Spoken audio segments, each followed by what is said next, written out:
And we're live, and we got bananas in chat. Thank you everyone for the bananas in chat. We're live on the twitch.tv/theassumer. And it's Saturday morning. And I've got some classic Saturday morning brain fog, you know. Just feeling a bit slow, to be honest. Just feeling like I could happily lay down. But no, we're not going to lay down. We've got a live stream to do. We've got to go and place bone blocks. Oh, it's so exciting. You were like, oh, I really hope he's placing blocks today. Do you know what would be really good if those blocks were the bone blocks? Oh, thrilling entertainment. I hear moaning and groaning of a zombie nearby. Gonna need me a shovel. Gonna need me some torches. Where are my torches at? There they are, they're right there. Well, that's good. Gonna need me some dirt as well, actually. Bone block ASMR says 3 badgers in a coat. All 3 of them agreeing, I assume. I mean, how does that work? Like, who's in charge of what gets said? Yeah, they got a real nice sound to them, right? Real nice sound. And we're listening to some Lord Leviticus. Beautiful aquatic music for our aquatic arena. I hear the groaning again. Alright, noises in the air. We've got Boy Free here for 6 months. Thank you. Moonflea is here for 17 months. We've got Rosie the 2018. We've got Teep 17 for 3 months. TM Place 55 for 6 months. A Shadow here for 8. Vanhar 21 for 33. And Femi for 3 months. Saying X, absolutely love how the mega build is going. Also, why are you streaming so early in the morning? I am streaming early in the morning because it's what I like to do on the weekends. I stream in the morning, you know. Given the current, the old lockdown and all that. Oh, jeez. Oh, why's there got to be a pandemic? Oh, how inconvenient. Usually the weekends is time to do stuff and get out of the house, right? So I would stream in the mornings and it'd give me the evenings to do whatever. Also, I get to stream to people in different time zones as well. Which is what everyone loves to discuss in a pre-stream on a weekend.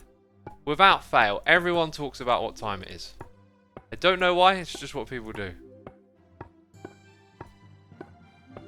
I need to turn up my volume here.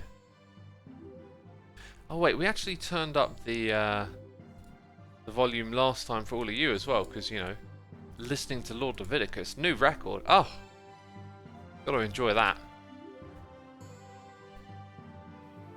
Cool, so we have an objective here, which is to go around and put bone blocks all the way down to this level here. And all the way up to where you saw a moment ago. We're going to rip out all that glowstone and honey. Unfortunately, it is going to go.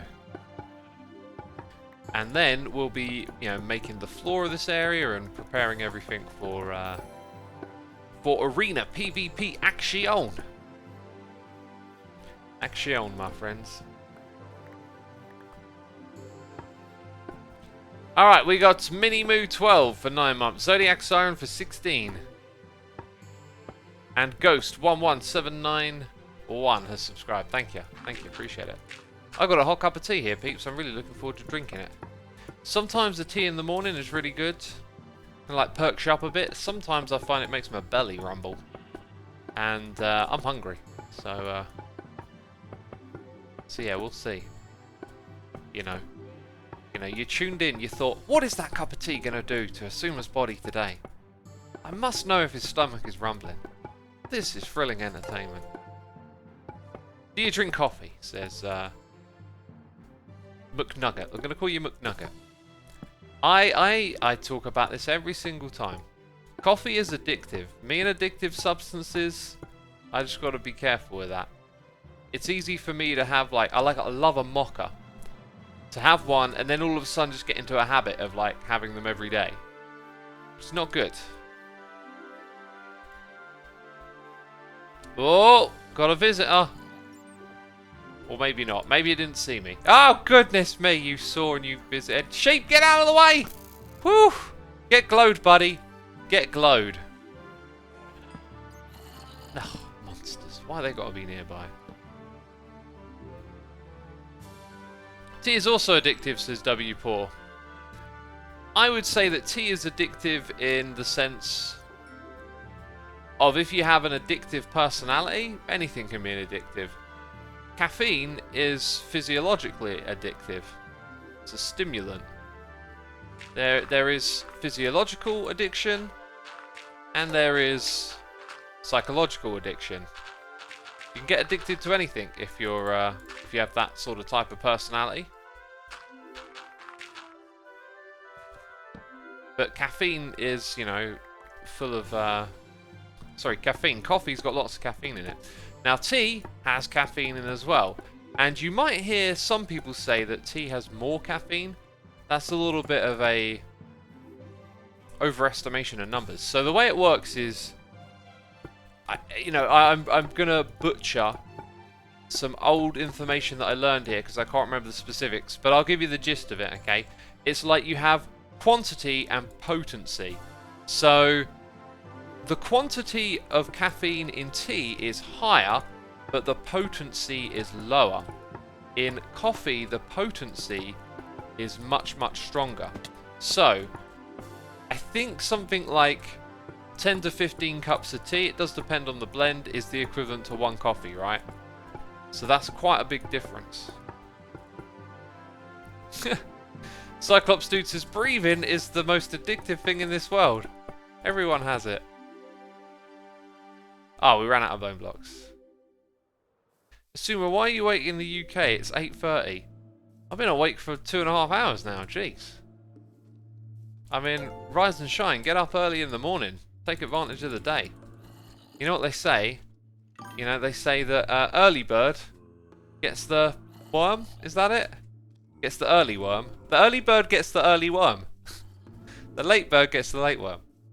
You know, the early bird gets the worm, but the night owl's been up all night and got it before you got there. So, jeez, no early worm for me. The night owl got it. I don't know what I'm saying. I think I'm trying to be funny again.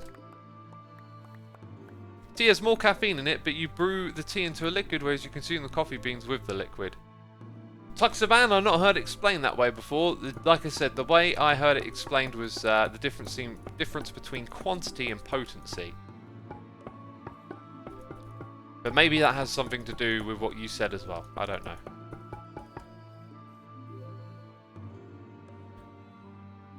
Honest question, X, when do you go to bed? When you stand up at 6 AM, says Rafi. I go to bed about 10 most days. Oh, excuse me. Like, I mean, you're going to be awake for a certain amount of hours, right? Like, it doesn't really matter too much when you go to sleep and when you get up, right? If you're losing out on sleep, then you probably need to change those times. The main reason I get up at 6 though is just because the sunlight in the summer, it wakes me up, it refreshes me. In the winter seasons, I'm more likely to go to bed a bit later and get up a bit later as well. But summer, you know, that sunlight is the great way to wake up and get going. Go for a walk first thing, you know. Take in the new day. Which today was just misty and rainy and not very thrilling.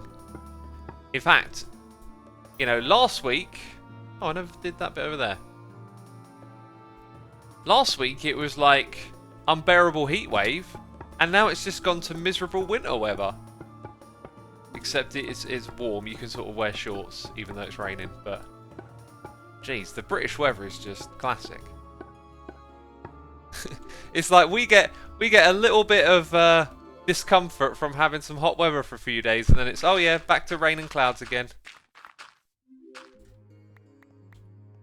So I guess that one doesn't actually need to be there. We'll save that one little bone block. Efficiency.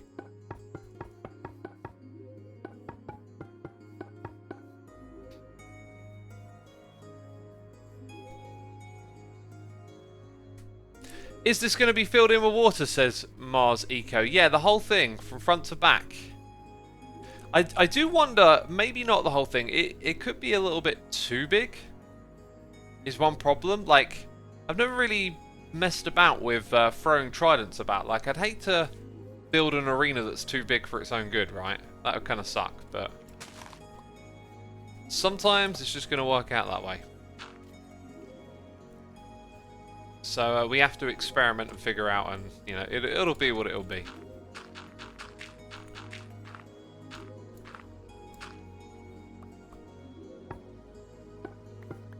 Hi Asuma, been enjoying your videos a lot and decided to hop onto a stream for once. Happy Quentin. Am I getting that right? Quentin? I think it's Quentin. Welcome to the stream, dude. Streams are a little different, you might notice. My energy is a little different. There's a little bit of sarcasm getting thrown in every now and then. Trying to tell funny jokes, but they're just not funny. It's part of the charm. Have you considered Bedrock vanilla tweaks? No. You know, the vanilla tweaks thing, everyone's asking it for a different platform. You've got to remember that there's people volunteering to do this stuff. And it's a lot of work to maintain and keep up to date. And if we stretch ourselves out too far, we'll stretch ourselves too thin, is essentially it. Like, I've been involved in quite a few projects over the years, and I've seen how in teams, you know, you got to manage these sorts of things, and I just think it'd be too much, and it could potentially lead to some people feeling like, you know, they don't want to do it anymore. Like, we don't want to overwork these people that are, you know, coming to VT and making it happen, right? So let's just keep the product on this platform where it started. And the other thing is, I think it gets a bit more complicated with doing stuff on Bedrock Edition. Like, aren't resource packs like done through the store? So there'd have to be like legal and financial stuff involved.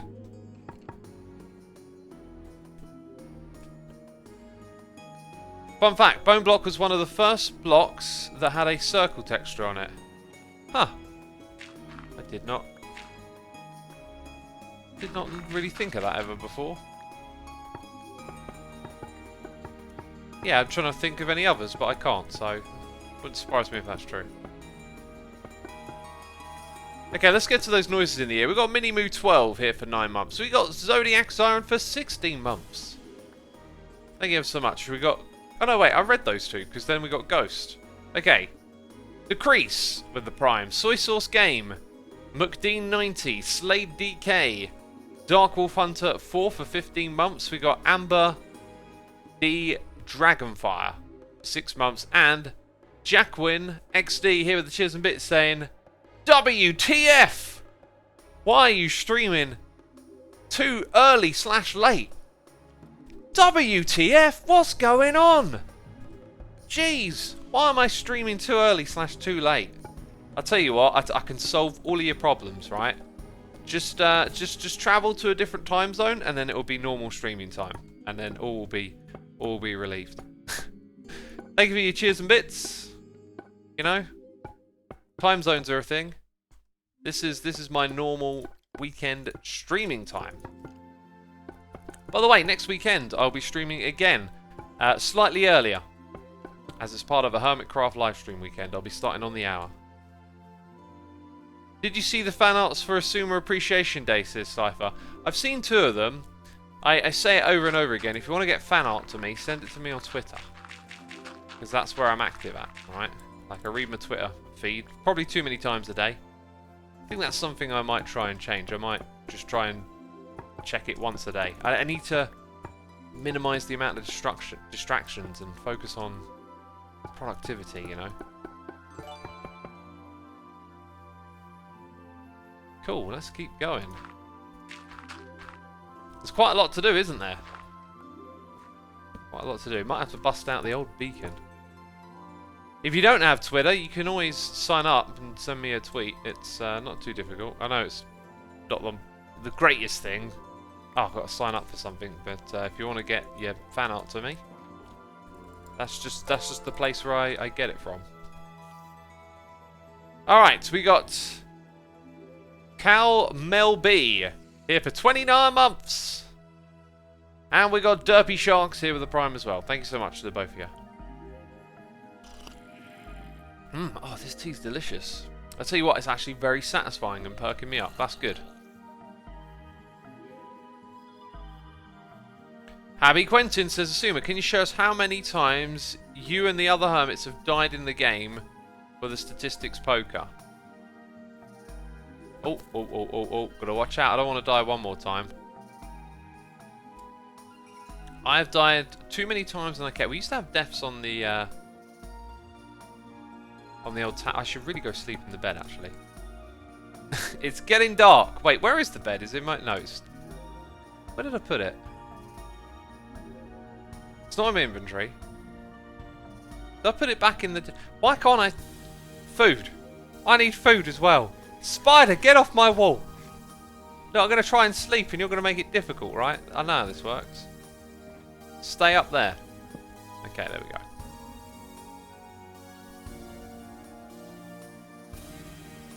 Why not set up a jump boost beacon? Oh, I'm not a fan of jump boost. Because you're so used to just jumping one block, I find it ends up getting in the way more than it helps. Dude, if they're spawning there, we need torches around these edges. Ah! Oh, another thing we might have to do is light up our arena. Did not think of that. Like, when it's covered with water, what is the light level going to be like? Because drowns might spawn in here. Which may be a welcome part of the PvP experience. Be hard to balance though. Yeah, we've got a little bit of overhang going on around these edges. So they need torches. Use sea pickles for that. Oh yeah, Jasper, I was just thinking, won't the old sea lanterns look a little bit ugly, or glowstone, shroom light just sitting around on the floor? We don't have to do it that way, do we? I think there's caves under this arena. I might want to clean those up as well. So we don't hear like rumbling and growling. You know, won't hear those sounds.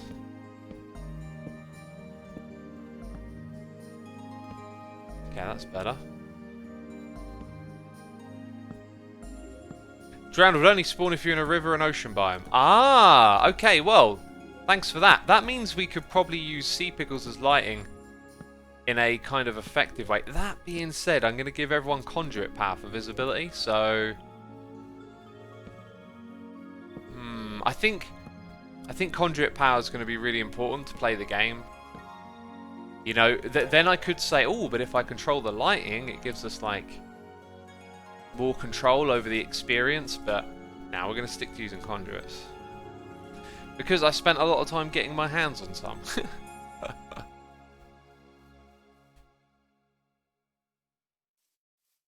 Okay, I need some more tea right here.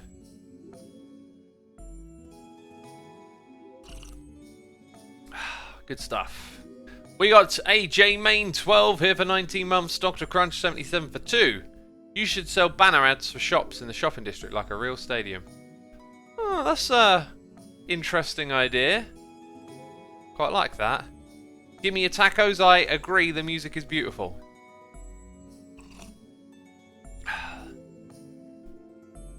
Absolutely beautiful, this record. In fact, the more I listen to it, the more I like it.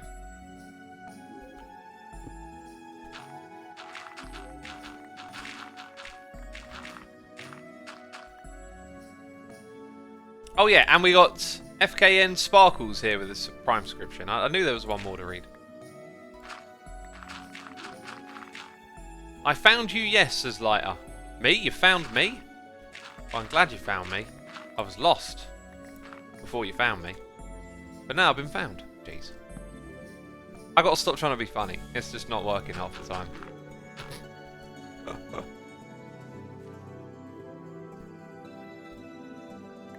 Do you record time lapses for the Hermitcraft videos while you're streaming? Yeah, on occasion I do. I could have done it for this. That popped into my head a moment ago. I think a good idea would just be to record everything with replay mod anyway. But this would have been actually a really cool time lapse because I could have had the camera in the middle and just rotated it around and then matched it. So as I'm building up the walls, like I would have had to have gone in one direction, but I've kind of ping-ponged about a bit. So that could have made a really cool replay mod, but you know, I'm not going to fuss over it. Not everything has to be a replay, right?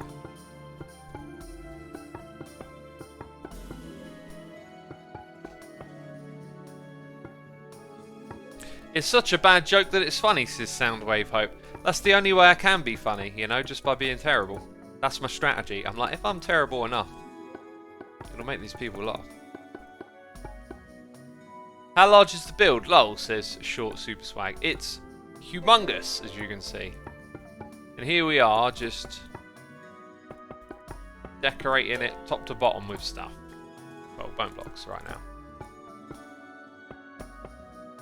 So this is an underwater PvP arena.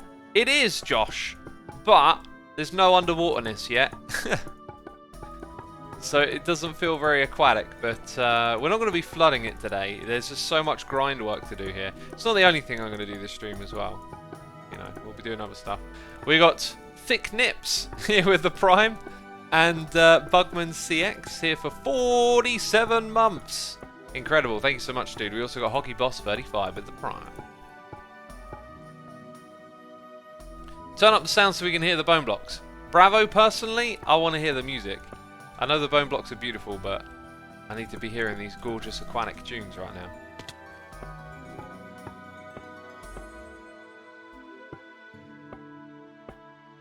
WE857, thanks for tuning in.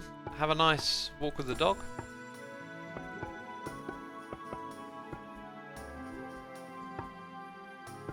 You can use the Mumbo Jumbo Water Griefer to fill it in, says Spartan Flower. I think that would be a bit over the top. I'm just going to put ice around the edges and... Actually, I need to think it through a little bit. There may be a better way than that. But I don't think using a flying machine would... Could do, actually. Now that I think about it, if I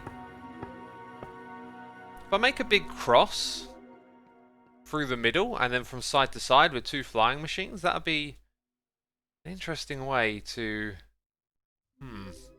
get a lot of water sources formed. Not all of them, but a lot. There might be something to that, actually. I might use a flying machine. Now you got me thinking.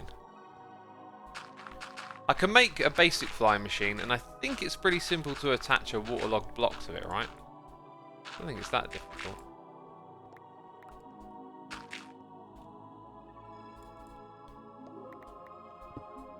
Yeah, I reckon that's an idea. Ice, you meant stackable / portable water, right? Well, I meant ice, you know. Because you build pillars of ice and then you break it and you've got source blocks. Oh, the only thing about using a flying machine is it means it will be downwards flowing water. Yeah, no, I want source blocks all the way because I'm going to probably put waterlogged blocks in. Yeah, no, I need to do it with ice, I'm guessing. A flying machine wouldn't create source blocks all the way down, right? Beltfed Joe says, remember what happened when you tried to use a flying machine to flood that Mushroom Island? Yeah, didn't it like fly the wrong direction? Oh my days. That's hilarious. Monkey R6S, thank you for the Prime subscription, dude. Appreciate it. Robbery says, would you consider streaming more at this time? Nah, I only stream it this time on the weekends. That's just what works. I wouldn't do it in the week.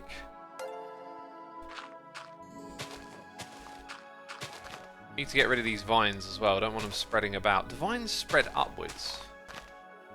That is a question for some sort of show that deals with questions and myths. If only there were one out there on YouTube. Okay. There we go. As we get around to this side, I'm going to think beacon more, but it's probably not really that worth setting up.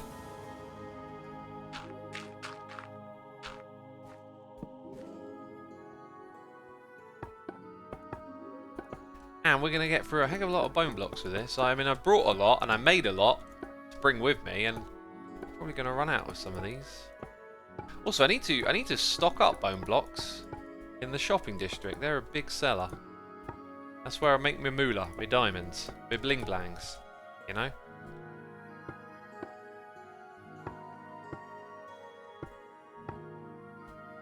Only in Hermitcraft, where a farmhouse beside an underwater fighting stadium. That's the beauty of this game, right? Also, let's talk Season 7. What are your favourite things about Season 7? What makes Season 7 different from other seasons?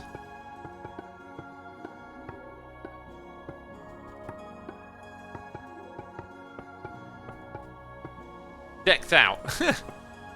2 words, decked out. Mayor Scar, Beef versus Corrales. Everything being so close.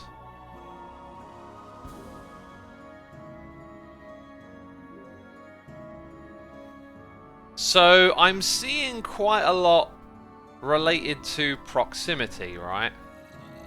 Cubs Pyramid, thank you. Cubs Pyramid is incredible. I do wish, though, we were even closer, like... There's like little groups of us that are close to one another, but some of us that are isolated. It'd be nice if we were all in the same patch.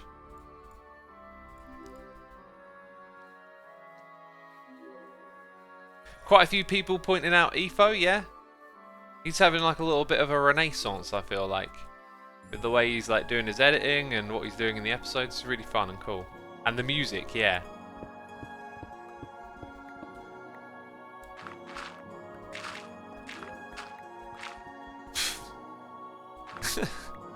And in the middle of all that, a very crude and odd message that I won't reread, but it involves... Well, I won't tell you what it involves, actually. Jeez.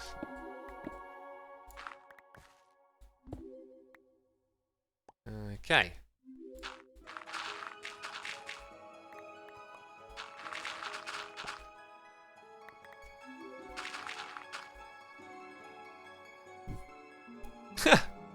Akira says, be Sumo, and I'm like, oh, that's the only message I've read about myself. Everyone's thinking about everyone else. Jeez. Hilarious.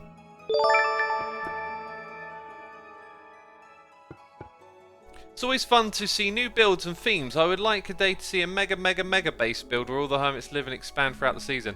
I would love to do something like that, and every season I propose it. It's really difficult to get people on board with the idea of sort of playing in a way that you're uncomfortable with, I think, for the most part, right? Whereas I like the idea of having some form of not so much rules, but like a set out idea that puts you into an uncomfortable place, which would be everyone sharing a base together, right? That would be really bizarre, but at the same time I feel like if it causes a problem, then you look for a solution, right? So it would be a really interesting experience to just play in some totally different style. But usually my little proposals of, oh, let's all build underground together, right? Like everyone's got different ideas, different inspirations, so it never really goes anywhere. But that's something I would personally love to do. Like I would propose, like, what if we all started underground and just built an underground network together, right? Like all bases are just linked from one starting point. It could be so fascinating. One argument against doing that actually would be the optimization of this game, right? Like it's poorly optimized for a lot of stuff in one area. So if you did play like that, you know, you do genuinely need to spread out a bit on a multiplayer server, unfortunately. I really should have gone and slept, because now between me and my bed there's a bunch of baddies. And I can think of a way we can deal with that quite easily. I don't have a bedroom yet. I really need a bedroom so I can fly to it in situations like this.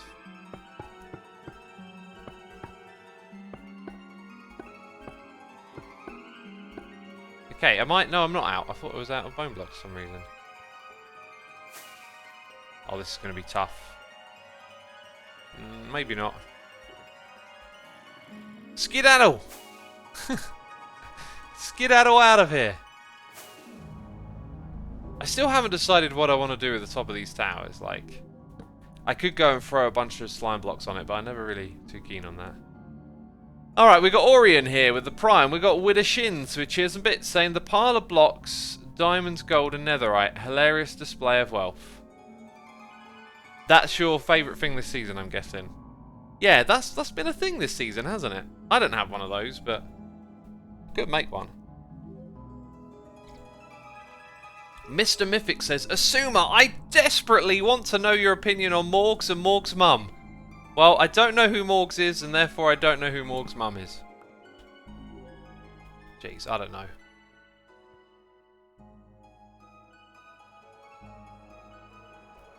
Okay, we've got some spiders left. That makes sense. Sort of. Guess the other ones will burn to death, right? Where are the creepers? Why did the spiders survive? Maybe there were no creepers in the range. Maybe you're looking at the edge of the despawn area from the distance that I flew.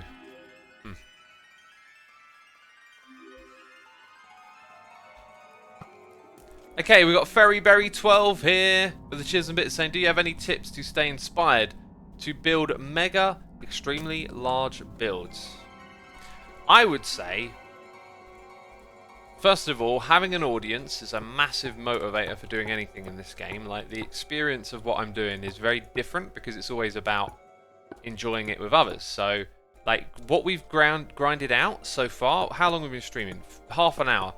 I mean, if I were doing this just on my Tods, it wouldn't be as fun. So, if you have the ability to stream or you know, to share it with an audience in one way or another, that's a great motivating factor. But I think the big thing with mega projects is to break it down a little bit. Try not to do it all in once. Have stages, you know? And to have a plan, which ironically I didn't really have for this. The plan was to just build a floor about this sort of height where the landing bay is, which I might do a little bit of today actually. That's going to be helpful. So then I would have all of this space above the floor to do whatever I wanted in, and then I would have all this space down below to do whatever I wanted in. But the plan wasn't going to go much further than that, right? But then I get inspired, so I start doing more. So the mega project was a little bit smaller than... It was smaller at start than where it will end, essentially, right? So if you can play in a way where your project doesn't have to be this grandiose thing with everything in it, right? If you just start off with something more conceptual and simple, then as inspiration hits you, you can add to it. So if you think about my mega base this season, which I would consider a mega base, it was pretty simple, right? I'm going to spread out a bunch of towers, fly from them, because, you know, flying and elytras are a thing. And then it means I can pretty much stop at any point. I could turn around tomorrow and go, it's all done. But I can just follow my inspiration and add more towers when I want to. And that's a really nice way of doing a mega project, because you don't sit with this, like, this big, like, unfinished thing hanging over you. It's like, it's amazing, it's immersive, you're in it, it's fun, but you can add more if you want it. Let me just give you, like, a feel for that, right? Okay, when we had this one massive tower here, that was, you know, its own thing. It's done, it's finished, and it's kind of cool. And then as we add, like, a couple extra towers, it starts to feel like a proper base. I think the portal here made it feel very much like one. And so if we just look over my shoulder, there's loads of stuff going on everywhere. It's like I can say this is complete. There's no pressure to put anything else in here. It works. But when I feel like it and when I want to, I can add a tower and connect it up to everything else. And, you know, that's a nice place to be in, I guess, because it's immersive. I'm flying around, I'm constantly enjoying it, and then when I get that wave of inspiration, I can go and add something extra to it. So maybe think about that for your mega projects, right? Do them in a way where it's not about, like, having an extraordinary amount of scale and size to match up to, but you start with something simple and it gets bigger with time at your pace. That's what I'd recommend. Cool, that was a long-winded answer, wasn't it? Thank you for the cheers and bits. We got Hey Bay Gaming, I probably butchered your name there. Thank you for the donation, saying, hey X, I enjoyed watching your stream videos and I'm watching from Australia. Awesome, thank you so much for the donation. I'm glad you enjoy it. Hope things are all good down there in the Upside Down. That's what I like to call Australia, the Upside Down. Sumer, I'm doing a community area for my own survival world on Realms. Do you have any block pallets? I need some help, it looks bad.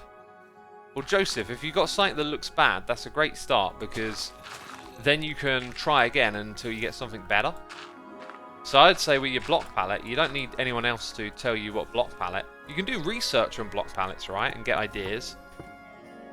You know, look at what other people have done, find block combinations. Cubfan came up with a really great one of mixing granite with basalt.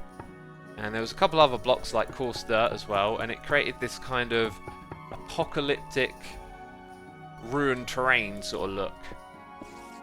Very barren, and I like that. So, yeah, take your time with it. Do some research. If it's bad, keep going, because chances are you'll make one that's a little bit better at some point, right? And then that's an improvement, and you just keep going in that direction.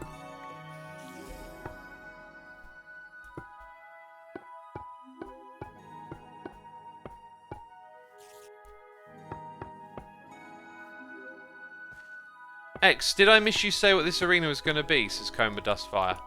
The bottom half is going to be an aquatic PvP arena. The top half is going to be a place for me to doodle and do whatever I want.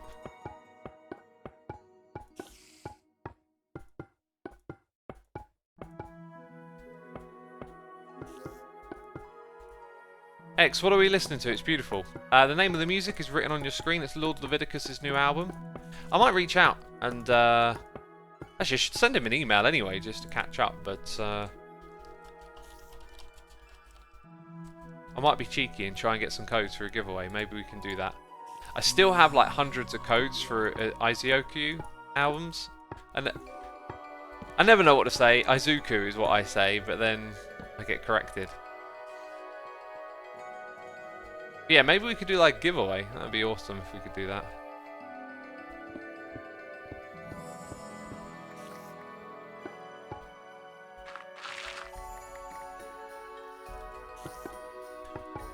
Yeah, the more I listen to this record, the more I love it.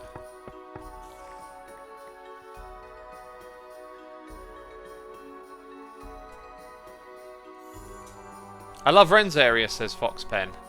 Yeah, I really like what Ren's doing as well. The whole Rempire and a little bit of Star Wars theming going on there. You know, seeing him do that made me think, oh wow, like, what in pop culture would drive me to do stuff in Minecraft, right? I can't think of anything. Like, if there were a way, like we did in Fullcraft, to make record album covers, okay? And don't mention beef, right? Like, I don't want to do that kind of crazy grinding on those maps. But if you remember the Fullcraft where we had a record store and we had all these album covers, like, that would be something like a bit more pop culture that would drive me to do Minecrafty stuff, but I can't think of anything else. Like, I really can't think of much else that would be like a big motivator for me.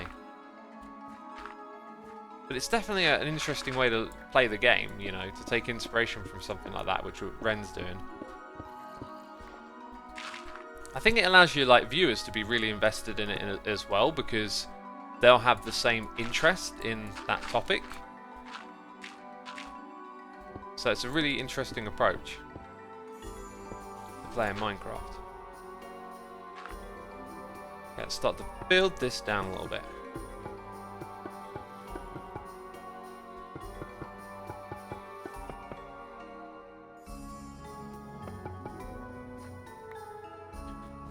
Make a concert stage of your favourite band like Tomorrowland, says Abdiel Cagdi.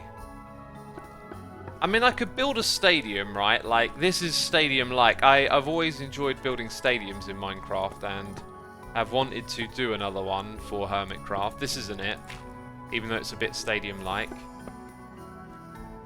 But I don't think it would make sense for me to make it about a band. Like, it doesn't quite work like that. Maybe if, like, the game got some musical feature added to it where you could, I don't know, do something more interesting with music, it would then open up the avenue to have more of a music theme, right? But otherwise, I'm just not sure.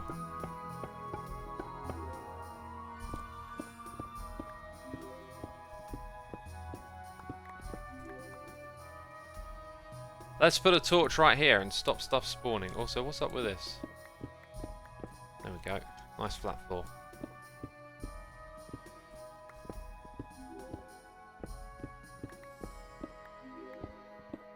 What about kelp?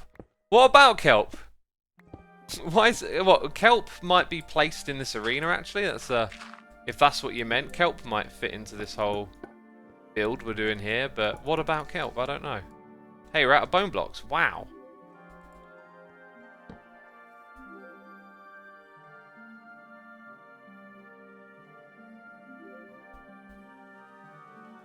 Make a kelp field where people can hide in and snipe others. That's a great idea, actually. That's really good. Kelp fields, definite feature for this.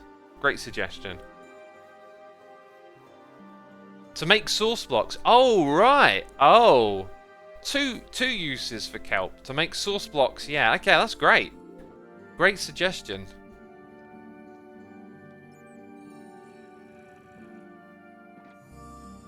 So I guess that means I could use the flying machine and then kelp. I like the idea of using the flying machine just because it would be so much more interesting. This is what I came back for. That's the last of our bone blocks right now. Using over a whole shulker box just to do the rest of this. Ironically, I originally had the right amount of bone blocks, but then when I built this, I was like, well, I don't need to put all these in, right? Now I'm just putting them in where they once were, if that makes any sense. Or were going to go. X is taking on the role of a dubs right now. I don't know what a dubs is, but okay. Make sea caves. Ah, oh, interesting idea. I've got a fair bit planned out for this PvP arena. That my worry is making it too big. I feel like it's going to have to be a fair bit open, because if we make it too big and spacious, there might not be enough PvP action going on. I'm already picturing it as a 3v3, and getting 6 hermits together at once, not the most difficult thing, but probably means there isn't going to be like tournaments and stuff. And you know, you need in a big arena, you need more players. If you want to do capture the flag, you need teams. Otherwise, you know, both players can essentially sit and camp, or one player camps, and you know, capture the flag. You always need teams because you need players to be guaranteed to go out looking for the flag, and you need a player to like sit back and defend. So you generally achieve that with teams. There could be some other objective we add, like target blocks can be hit by tridents, right? So if we have tridents with loyalty, there could be some aspect of scoring points by hitting those things. But how does it all tie into having like a maze area in the middle? Really gonna have to think through the design of this a bit. And what's a bit more difficult about doing it in survival is that you don't have too many opportunities to redo things, right? Like, this is a big building area. I imagine tearing it out and trying again, it would be frustrating. So you got to kind of think this stuff through and get your arena and layout right from the get-go. Got to think about how the players are going to use it. And something like Standoff, that worked really well for like concept and all of that. In fact, like Standoff, like there's been quite a few games of it. Lots of great feedback from the hermits. I'm starting to think about maybe making a second Standoff with different rules. Thick MC Nick saying that your community is getting stale, people are busy. What I say is, if you want to keep a community active, be the active person. Like, if you want to get people interested in playing, give them reasons. Set up competitions, events.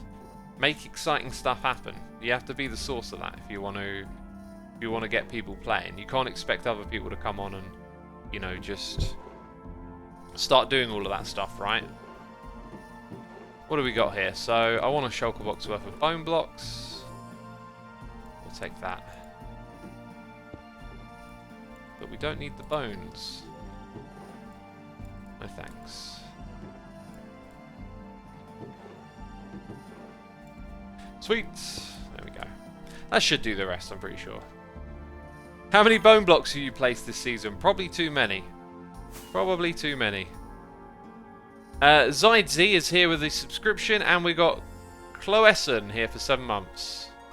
Greeting, dear sir, and lovely people in chat. I thought it said dead sir. I was like, what?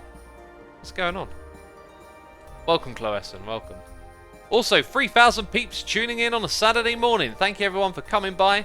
Be sure to hit the follow button over here on Twitch if you ain't done so already. Thank you for doing that.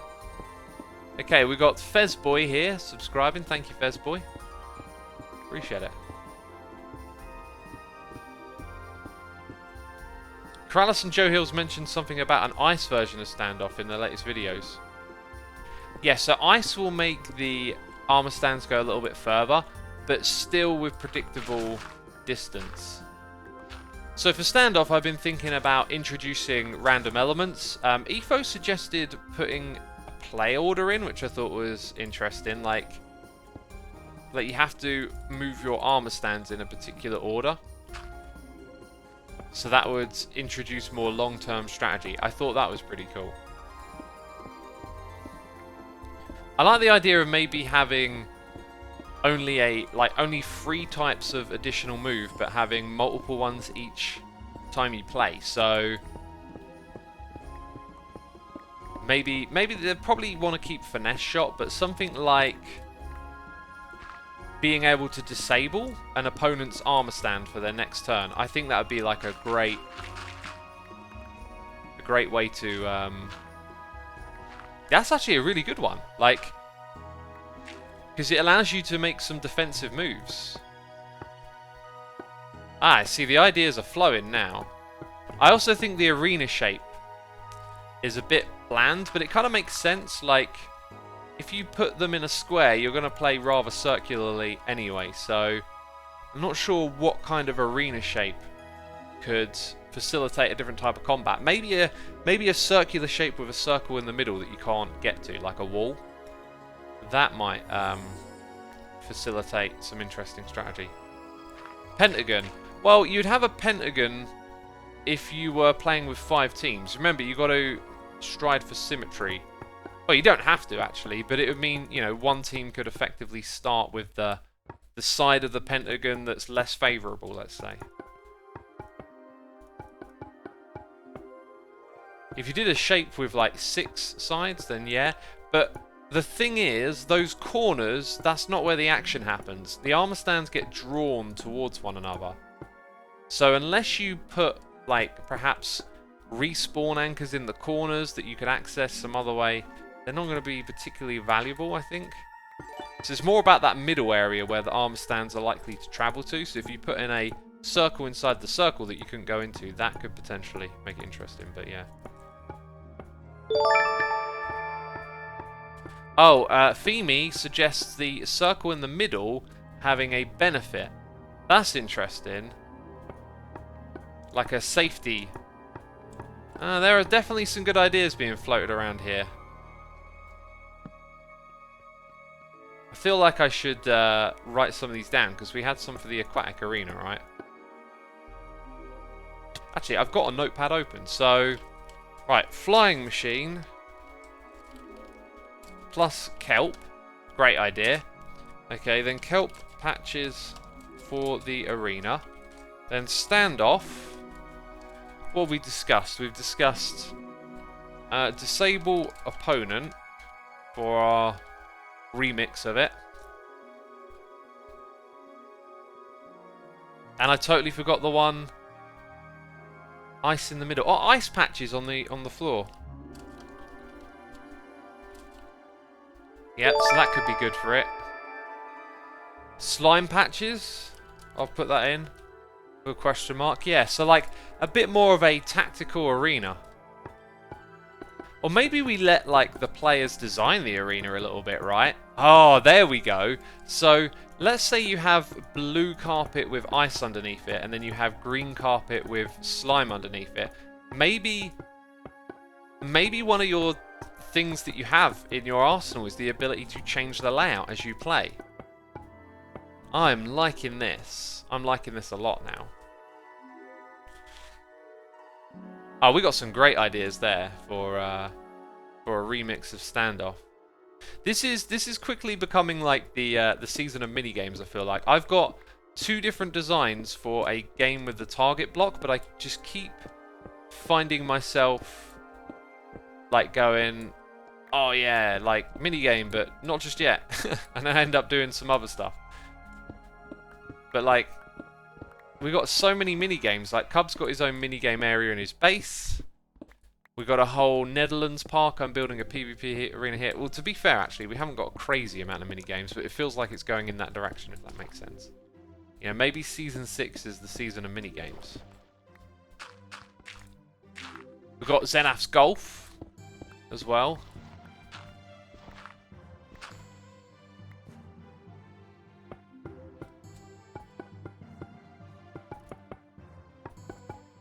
Okay, I feel like I'm going to need something like this now to get across. And I want to sleep the night away. I feel like we're going to start wasting some blocks. Let's put some over here. You should capture some drowns with Trident to spice things up a bit. We could potentially do something like that. But I think I'd rather keep it like a PvP arena. JP Martin's Free is here for 25 months. Widder Shins is here with some cheers and bits saying, add some obstacles in Standoff. Yeah, could potentially put something in the way, right? Widder Shins also says, redstone obstacles that pop up every 3 turns. Potentially, yeah. I like the idea of the players being able to change the environment. That's the kind of obstacle approach I'm looking for. But yeah, the Standoff game can be manipulated in so many ways. You could do so many things. With me remixing it and doing a kind of like new set of rules and whatnot, I'm not going to convolute it too much, right? Just going to keep it relatively simple. But you know, originally I kind of had this idea of it being like a deck building game where you could just have like loads of layers of options, and I realized a lot of that stuff is a little too complex. With a data pack though, oh my goodness me, you could turn that game into something really cool, I reckon. Really, really cool. And I'm not suggesting that we would do that on Hermitcraft. I mean like making a minigame map.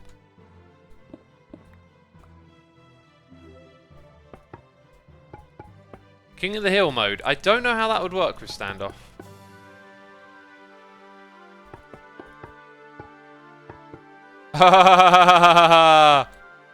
Sweet. Hang on. Hang on. This is great. Okay. I feel like I've seen my thumbnail right before me. Okay, we're going to try and get a screenshot right here. Okay, I like the way they're all clustering together. Okay, they're looking at me now. And screenshot. Okay. Right, now, oh, let's press that. Now for the incredible battle of 2020. Asuma versus the Pillagers. Oh, I'm dodging. I'm weaving. The fight will go on and on. The battle raged on and on. Fueled by the venom for hatred of Pillagers, apparently. Oh, one's down already. Jeez.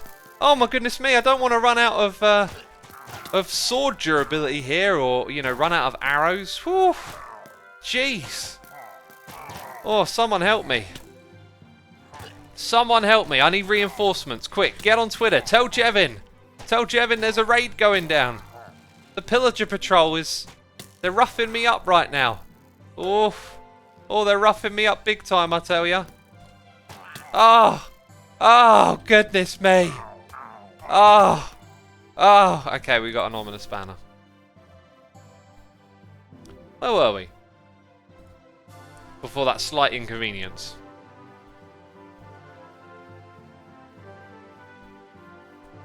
Peeps, that's how you deal with a patrol. I say raid a lot, don't I? It's a patrol. Okay, you let them deal with them, essentially. That's what you do.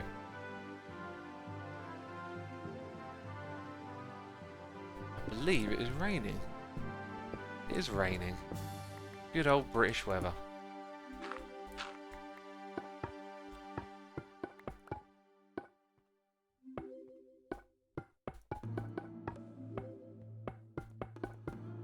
What is this server, by the way, says Derek?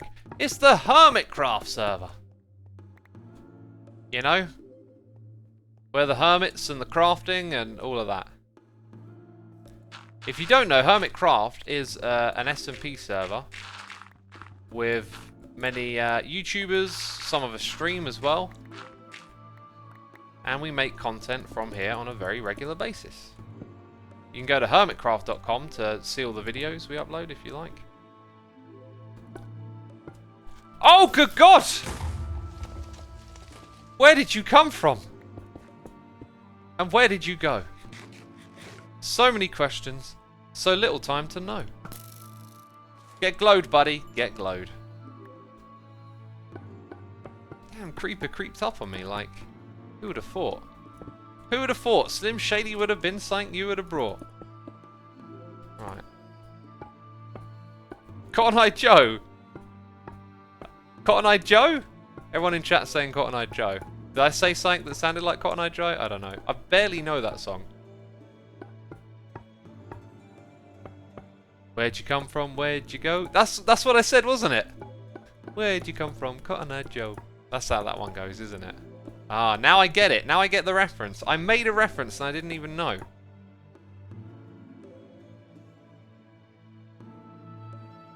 Wait, my brain just went sort of fuzzy for a second and I was all confused and then it made sense.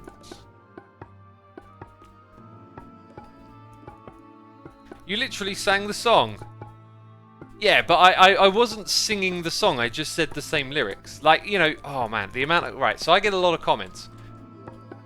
Like, I have an interesting perspective on stuff because I see how people think when in crowds through my videos. So, a very common thing is people like to say, oh, we hate this update, right? Like, people have their opinion and then talk as if everyone else feels the same way. Anyway, one of the other similar things I noticed is that every video will have a timestamp in it and then some reference to something I've never heard of. And then it'll be like, oh, get the reference? And I'm reading that comment and I'm thinking, it's not a reference. Like, and I go and watch it and like I have no idea what it is, right? Because there's loads of people out there in the world consuming all sorts of different media. And so every now and then you're going to say stuff that is the same as this other thing. So with lots of people coming to watch my videos, the chance goes up drastically that I say something that these people think is a reference. So like every video I ever upload, pretty much at some point or another, there's like a comment saying, oh, you know, oh, he's referencing this or whatever. And it's like, actually I'm not. and I don't even know. Sometimes I go check out the timestamps and I'm like, I have no idea.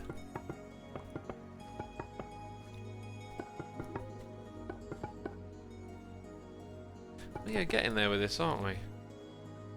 Make platforms and use soul sand and water to rise up. That's a cool idea. Let me go add that to the notes. Yeah, using some water streams to get up and down might be cool.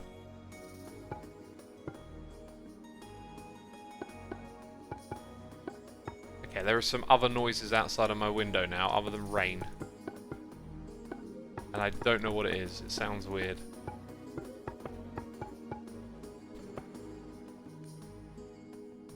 We got a noise in the ear. We got Moopy Nada here.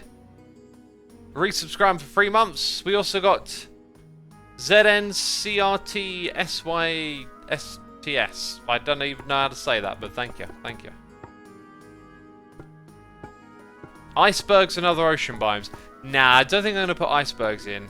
I don't think that would fit my overall theme that I've got in mind. One thing I need to do is get my hands on some crimson wood. That is going to be important. Hey, you're out again.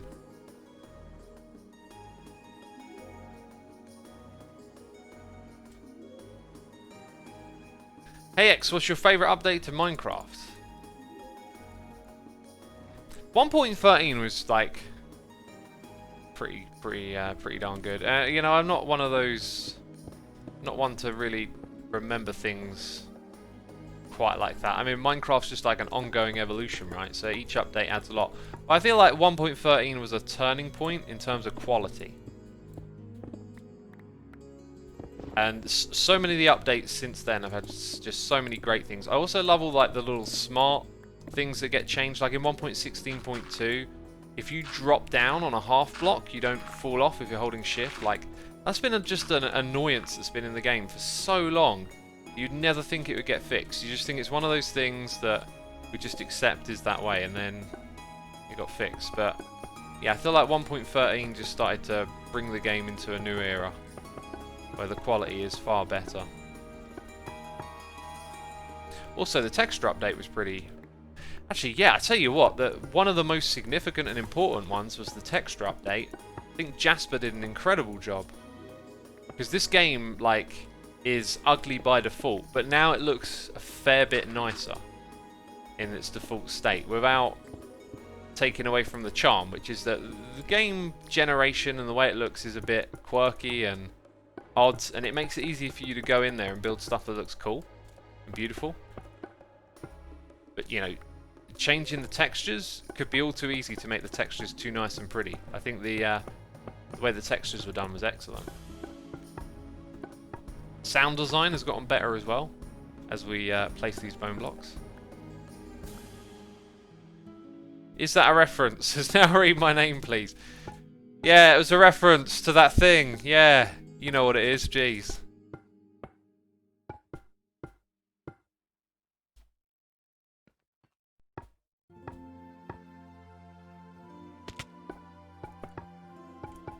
What about the terracotta textures? Yeah, they're fine. They're great.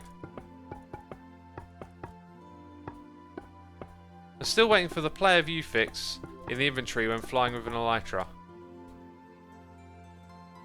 Yeah, it's a bit off, isn't it? It's a bit off. You could hire Zombie Cleo to make seahorses and crabs and stuff. Ah, that's not a bad idea. I don't think detail would be the aim of the arena, and because it's so big, small bits of detail would probably not contribute very much. So I don't think that would be the best use of Cleo's time. Hey X, what's your favourite TV series? I personally love Breaking Bad. Breaking Bad would be one of my favourite. I think my favourite of all time would be probably The Wire. It's pretty much some of the best TV right there. Okay, did we just finish this? I think we did. There's still more to do, obviously.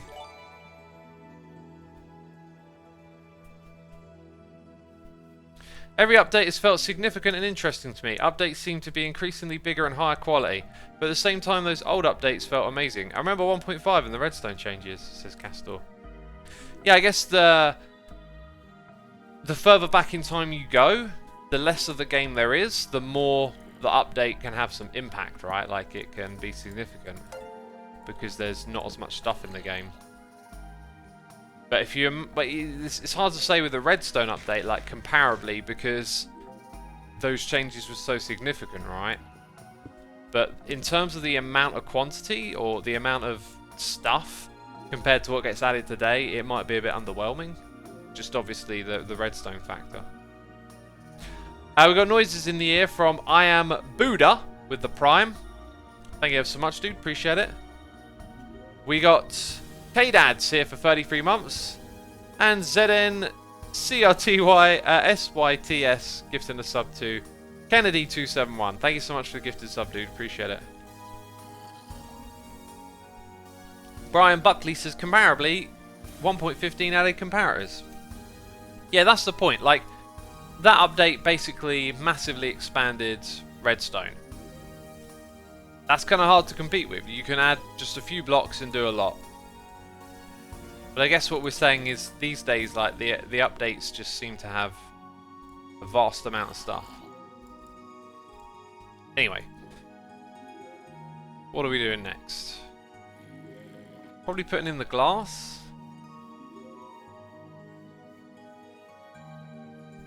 Let me check my list, actually. There's a couple other things we've got to do.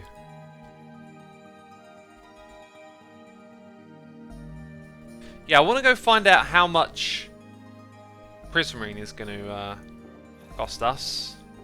I kind of need these. Let's pack all this away, basically.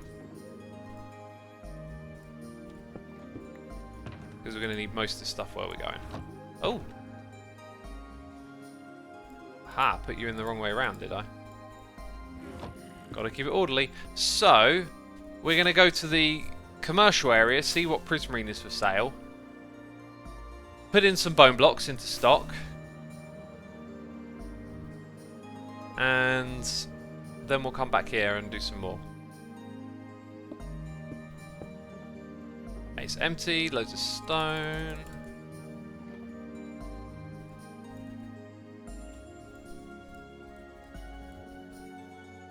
And we'll sort some stuff away. Are you considering to build an ocean monument in the PvP arena? Nah, that won't fit into the layout I've got in mind.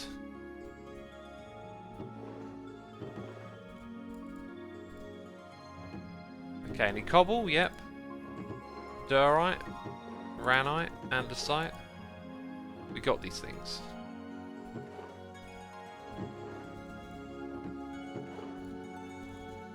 I think I might be full up on dirt. No, not quite. Do you think they should have netherite horse armor, says MTSC? I saw a comment on my video yesterday about that. Someone was like, still waiting for netherite horse armor. I don't never understand those comments. Like, they haven't announced they're doing that, so what are you waiting for? But anyway, yeah, someone happened to comment that, and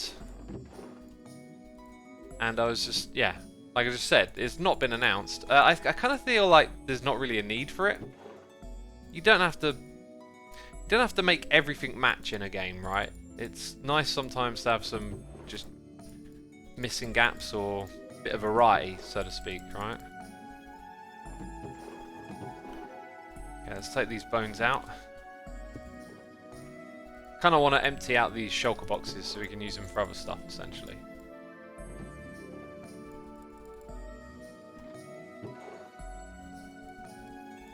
Okay, so what do we have? We got that right there, and then 2 up here. So I'm going to take out a full one of these, fill up this one, fill up that one as well. Okay, that's looking good.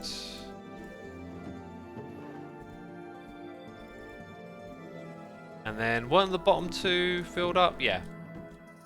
Right, there's another place I want to put some bone blocks, and that is in here. And we've got a lot of other stuff. Just chuck it in like that.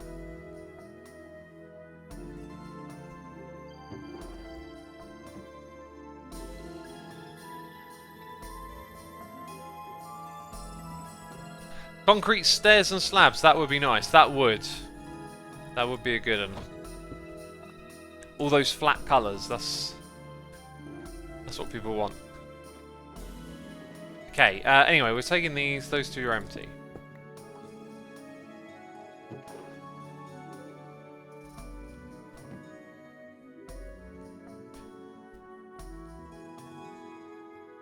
Is your life Hermitcraft, says Captain Nufa. A big part of it is, yeah. A big part of it. Why is this scaffolding going through the floor? That's from when I was building that redstone below, but I'm not sure if I want to do more stuff down there or not yet. Boop. Been wanting that for a while, I have. Also, my filters over there broke again, and they actually broke while I was in the nether. So I had this theory that being, like logging in and out of the nether broke the item filters, but they just break in here. It's very odd. How do you have so much stuff though, says Fane? Well, we've been playing on this world for half a year now. What is the music, says FRJ guy. Bottom of your screen, it should tell you, Lord Leviticus, and the name of the song.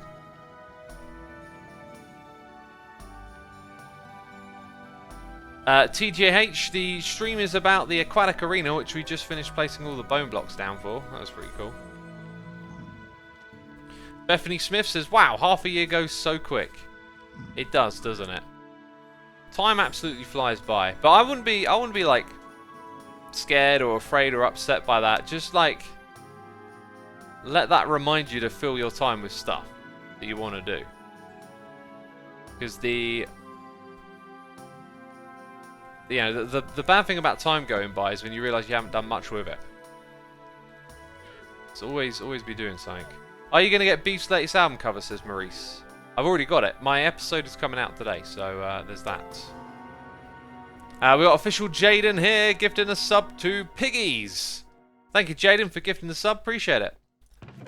Right, what have we got over here? Wow, very low, very low. So, I'm going to put all of this into there.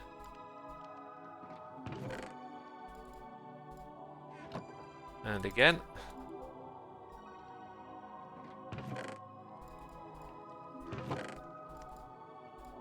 Not bad. Wait, was there an odd? No, there wasn't an odd amount in there.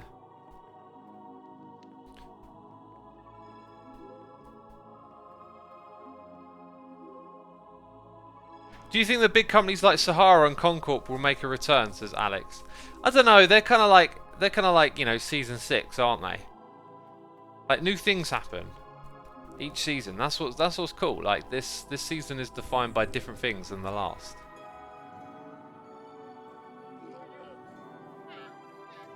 Some of the eye lines around here are really, really fascinating.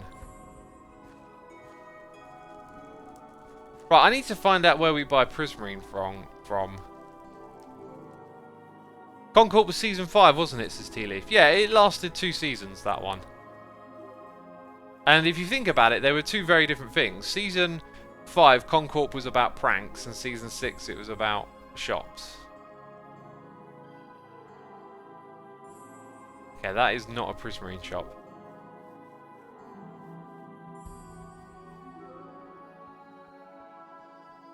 Aha! See, that's too pricey, I think. That's more like it. Oh, we've got haste. Well, it's good to know I can buy some over here. I'm going to buy a little bit now, actually.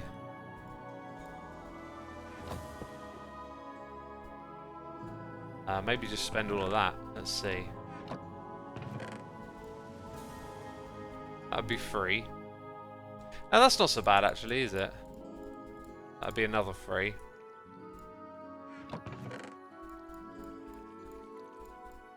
And that'd be 6. Whoa. Yeah, I don't know how much of this stuff I'm going to need, but I'll take that for now.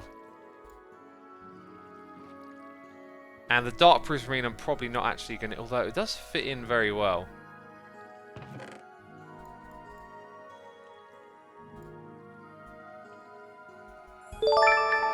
Okay, and then 1, 2, 3, 4. So we'll take that much for now.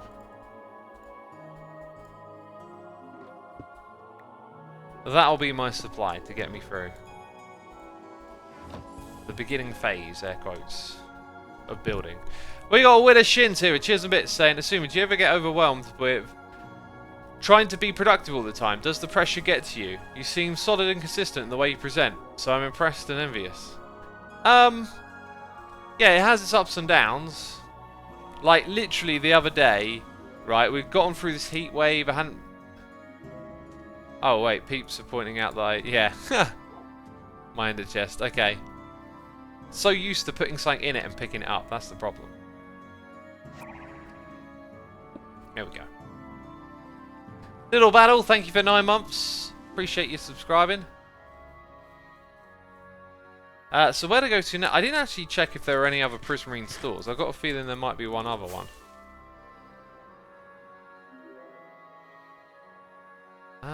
Do you know what? I don't think so. What does this one sell? And then there's that over there. Let's check this out.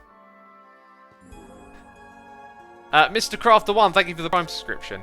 So yeah, like, I do get overwhelmed. I think my problem is like when you're not being productive and you're not like contributing towards something, I don't really enjoy doing something self-involved like playing a computer game, which is ironic because that's kind of what I do, right? Like, I'm playing computer games, but like with some downtime I can't sit and play a game. I just feel guilty. I just feel like I'm not doing something, right? So for me, like, it was far better before this lockdown because I'd spend all my other time like going out, seeing friends, seeing family or whatever. And that felt great. Whereas during lockdown, it's easier for it to get to me because I don't do well with that free time. So therefore, I'm always trying to be productive, right? And make stuff. Brawlio and whatnot. Let's go up here. Oh, that's it. Okay, that's it. So yeah, and in doing that, it's always like a balance, and sometimes it feels like you're really far behind on what you need to do, and that can become a mental pressure, but it's a bit of a false pressure, like it's a self-imposed pressure, and you can get sort of caught up in the feeling too much. And so the other day, I really was struggling with that. It was getting to me. There'd been these heat waves. I was behind on stuff. I just didn't feel like, you know, things were going that well. But then I came to do a live stream and it totally turned me around. Streams always like pick up my mood. 5 says that's kind of an unhealthy mindset, X. I would disagree. For me, it's not. Like, the way I used to do things, that was unhealthy. Goodness me. No plans, no aims, no ambitions.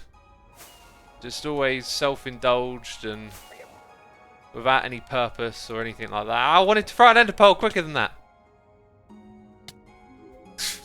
Sort of landed exactly where I already was. Like, my productivity is not just for the sake of it. Like, I love doing this. It gives me a lot of sense of meaning and purpose, right? Entertaining people and being creative, that's what I'm about. So I've got to keep on track on that. I've talked about it so many times. Some of you, I sound like a broken record, but like, being consistent with streaming is one of them. Because before streaming, it's so easy to be like, oh, maybe not today. Maybe I'll, you know, listening to that little voice always makes you want to do things the easy way. Oh, just don't do that. Just lounge about and do nothing, right? But then every time I go and stream, I end up really enjoying it and have a great time. So that's why I do it, regardless of how I feel before. The other day, when I didn't stream, we had a fantastic stream. Before it, I felt like doing nothing. Depends on the person. I get too stressed out when I have to learn how to not base my worth on my productivity, says Birds with Teeth. Yeah. Yeah, like it's nuanced. It's mostly about being self-reflective and actually understanding yourself. And knowing what to do with that, right? Because what you described there is kind of like a little bit of a trap that I fall into every now and then. It's just that, although I aim to be productive and get videos out on time and stuff like that, it's all about enjoying the experience of doing that. And sometimes I just slip out of enjoying it and get a little too caught up in the idea of, oh, I'm behind, and then it feels like a pressure. And that's unhealthy. That's what you got to step out of and step back into the other space. So right now, because I'm on top of things, everything feels good. And I'm enjoying everything that I'm doing. Because there's no kind of like, well, what if I don't get this done in time kind of feeling, right? I guess the problem for me is that when I do have that, like, I'm ahead of myself, I try and do more than I need to.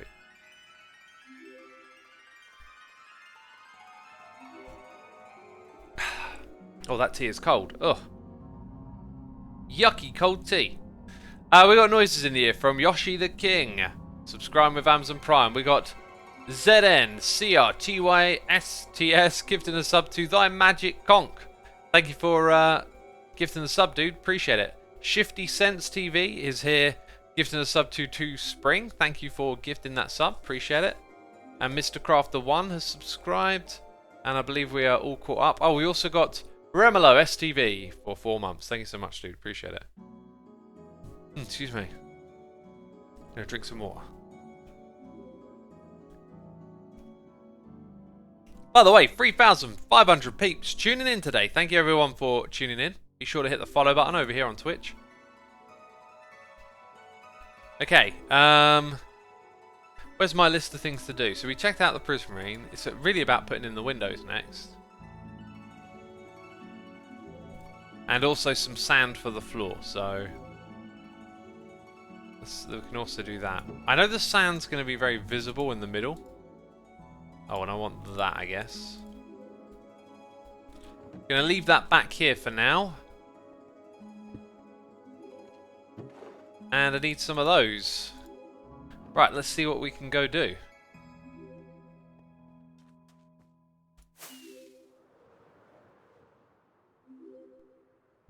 X, do you know if anyone else will stream soon? I do not know this, no.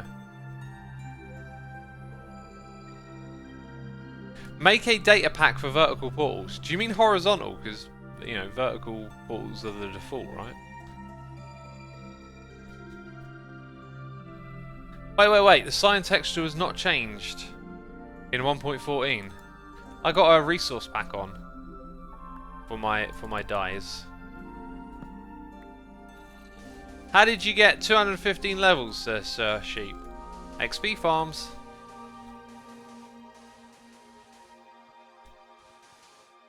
Karate Kid reference Sam the Floor, says Jeff Mustard. Exactly. I don't think I've ever watched Karate Kid, yet somehow I magically referenced it. Horizontal walls are slabs. Wait, you mean... no, vertical slabs. Sideways. Well, vertical is upwards. Horizontal is across.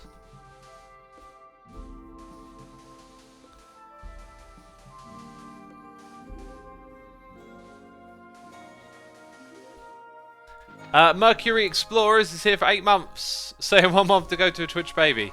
Indeed. Thank you so much, dude, for the support. Appreciate it. Cuplex says, why didn't you build this whole thing inside the ocean so you didn't have to fill in the water? Well, because I didn't want it in the ocean. And I didn't plan for this thing to have an aquatic PvP arena inside of it. It was spontaneous idea for what to do with the basement, I guess. Goodbye, Bamboo Shoot. You've been there for a long time, but your time is up. This middle section alone is requiring a lot of sand. I've got a feeling the whole thing is going to be pretty crazy.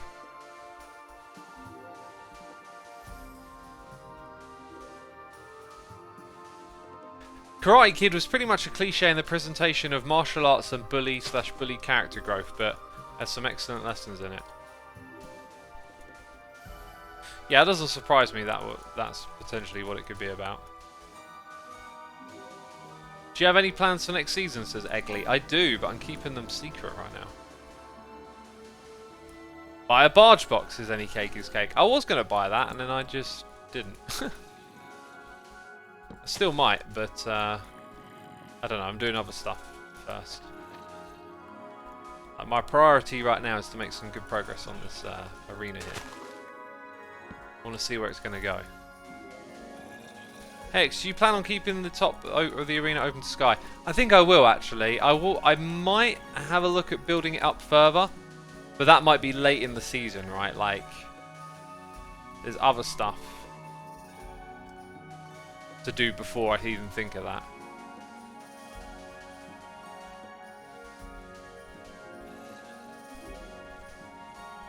How long do seasons last, says Griff? At least a year. But also we tend to time them around major updates, so that could be a factor in when Season 8 starts.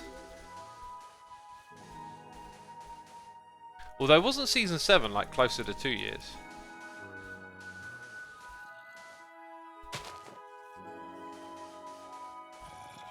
What?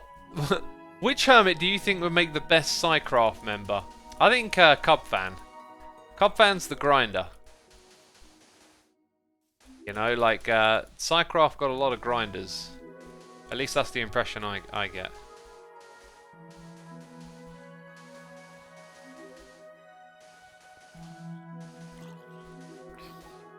Season 6, you mean? Did I say Season 7? Season 6, I think, was almost 2 years.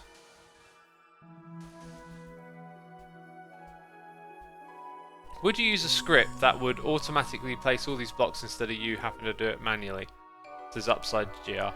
If I could make my own rules... Oh, did we really just use up all of my sand? If I could make my own rules, like, well, not for Hermitcraft, but let's say it's like my own world, or for some reason all the hermits have gone, X, you make the rules, right? I would be very interested in removing grindy aspects of this game and freeing up the creativity side of it. I don't know how I would do that, but I do feel like it'd be nice if survival had more tools for building at mass. Like, a big drawback is not being able to place a lot of blocks all at once. We're going to pivot and do something a little different here. Right, I've got plenty of inventory space. Look at all this junk in the trunk. Can't stand it. We're going to grab a few stacks of that.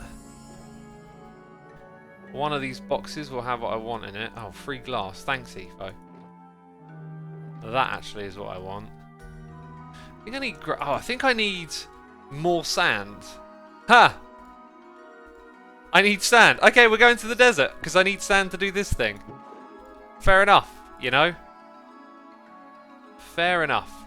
Last time I went to the desert, I didn't bring enough shulker boxes with me. Let's put the dye in there for a moment. In fact, put these together. Because they're for the same project. Okay. Okay, we're going to go fill up 4 shulker boxes worth of sand today. Shan't take us too long. Shan't take us too long at all. So yeah, I would like to see various tweaks, changes, tools, things that speed up the building process. But, you know, like, I can't actually implement those myself because I play on a Hermitcraft with a community of people. If it were my own single player world, I might dabble with a few modifications along those lines. Okay, now we require high concentration and focus. This is a skill right here. Well, actually, no, this is really quite easy, isn't it? It just looks... Ah! It just looks crazy. X, do you think it would be possible to create a data pack like the replay mod? But it records stats from when you tell it to instead. Oh! Oh, right. Temporary stats recording? Yeah, totally doable. But, like, rendering video? Nope. That's not what data packs do.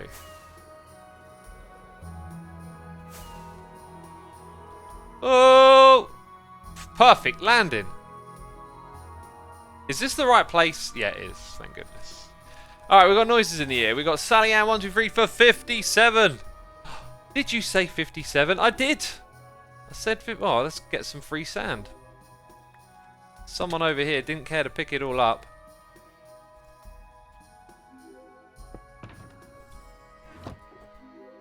Shovel, please. There we go. Sally Ann, thank you for 57 months. Loving the season. Awesome, that's good to hear. Paulette Nuggets here for 2. Thank you so much. We've got official Jaden here with a donation saying, hey, Sumo, missed 1 hour, but glad to catch you now. Anything exciting I missed? I mean, I could just rewatch the stream, lol. Also got Twitch affiliate because I was inspired by you to try out streaming myself. Always supporting you to the end. Thank you, Jaden. Appreciate it. What did we do? We just put bone blocks in the arena. That's pretty much the first hour of this stream was putting in blown blocks. Bone blocks.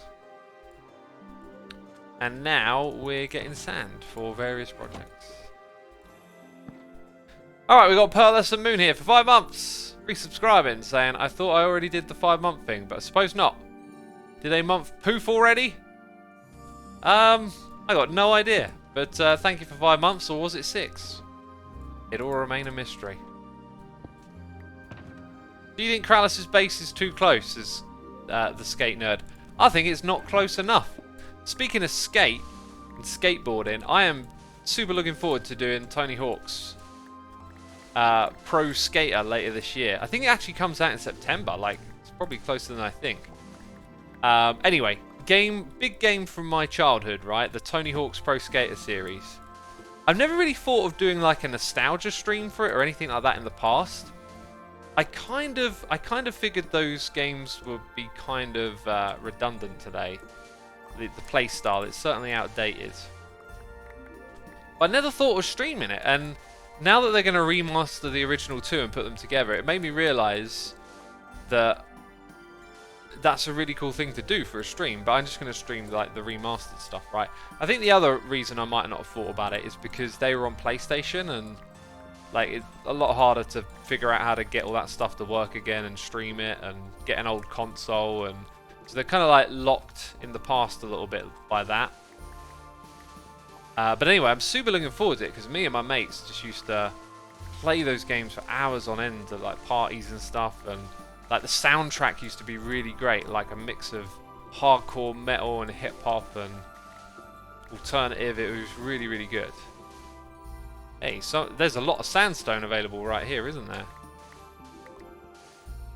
The soundtrack's the one thing I'm a bit worried about, because there's all these copyright issues today with music on streaming platforms. But apparently they managed to license like a fair amount of the music, but it probably means when I upload the live stream to YouTube, it will probably get copy striked and all of that, right? But yeah, it's going to be an awesome game to stream, just to kind of have a little bit of nostalgia for those old school games. Do you skate then, Asuma, says Horizons Fall? Nope. I learned to ollie. Like, I did skate for a little bit, but I in no way took it seriously. I learned to ollie and to manual. Like, I could do those two things, right? But we went to a skate park, and there was like the least steep ramp you could ever make. The world's smallest ramp, right? Like this little like bowl in the ground that was like big and wide, and it had these short little dips into it at either end. And I just went straight on my ass, like on my tailbone. Just tried to go down the dip and went straight on my backside, and just I was like, I'm done. Not interested. I also had an old school skateboard. I couldn't afford one or buy one. I had one that actually we found in the house when we moved in when I was a kid, and it was like this pre-modern one, but it kind of looked modern. It had all this like neon monster glow kind of artwork on it, but it was an old school shape. It's hard to describe. It has this like tail up at the back end. You had a front and a back end, whereas the ones today, I think they're symmetrical, right? Like you can skate them either way around. I had this old school one. Anyway, that was like my experience with skating. I guess you got butthurt you didn't make the jump, says Free2Play. There was no jump. It was a bowl. It was like the world's flattest bowl. So imagine a flat surface that's like 30 centimeters lower than the surface around it, right? And then just having a gentle slope in on all sides. It's not really a bowl. It's not like a... Oh, what object is it shaped like? I'm just trying to think. It's sort of like a flat bowl, really. It's almost more like a plate that's just... Like a plate that's got a little bit of a dip at the end, right? It was like the easiest ramp you could go on to start learning ramps and drops and all this. And I just went straight on my ass, and I was like, I'm done. Hit my tailbone, so that was pretty painful. A soup bowl, says very angry badger. Nah, not like a soup bowl. Not like a soup bowl. Soup bowls are deep, right? And steep on the edges. More like, just imagine a plate. Like, and the edges on a plate are usually turned up a little bit so that, you know, stuff doesn't easily slide off. It's kind of more like that.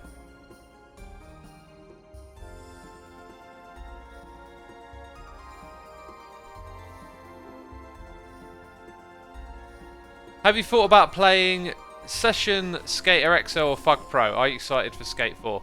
Skate 4 will probably have me go and check it out. But I'm not really interested in those other ones.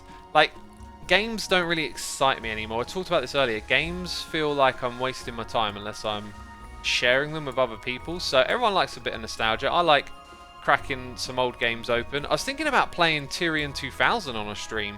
I thought that might be a fun one to dig out and share with people, but you know, like I just don't get that sense like I did when, well, that feeling when I was a kid of playing computer games where it was just fun and indulgent.